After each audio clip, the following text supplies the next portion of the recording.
Alright, I'm going to do a video on swapping out the alternator on my 2004 Dodge Sprinter.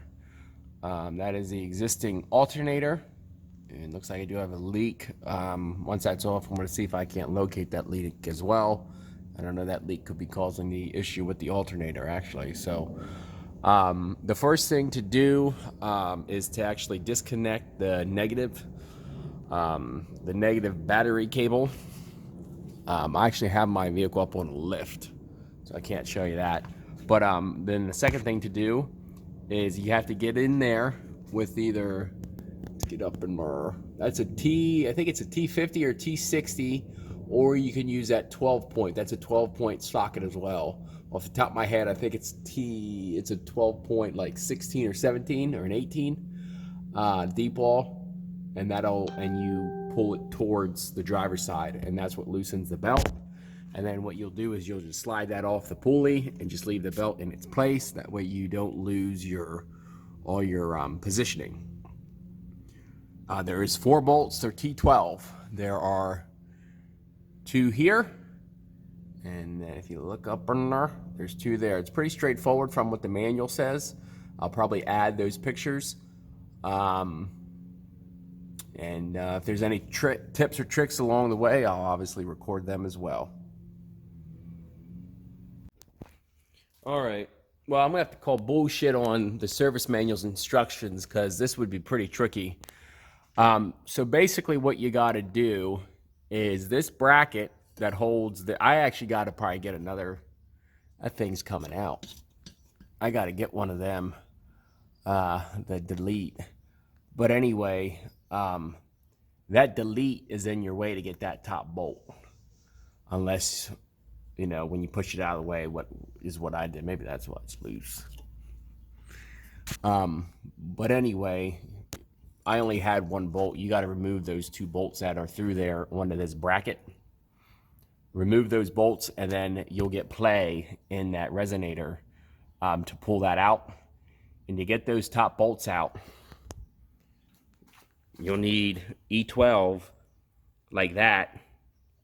It's a gear wrench set, and it's a swivel, because I had it in like at a tight angle with the 3-inch extension, and then I had the 3 and the 6 to get, this is the bolt up high towards the rear, was a 3, and then both of these was the bolt up high towards the front to get them out. And I would suggest a ratchet too, because they're in there a whole way. And what I'm actually going to do, what I'd also suggest, what I'm going to do, is I'm going to drill this out a little bit, because this actually pinches the bolt too when you're trying to get it out.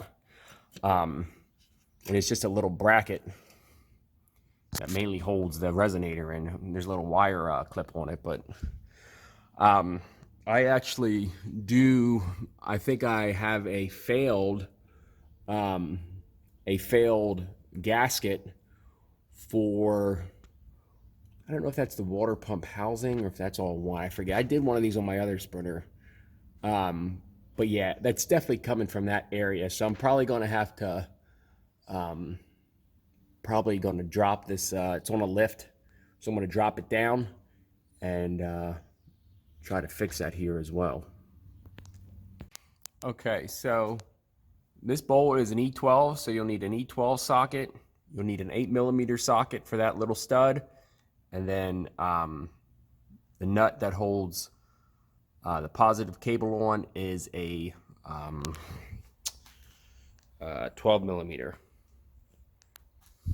And then, yeah. Okay, I just wanted to do a video. And this is how, I don't know if I showed it to you, taking it off, but this is what you need to do in order to get that off. You're going to have to loosen up that resonator regardless.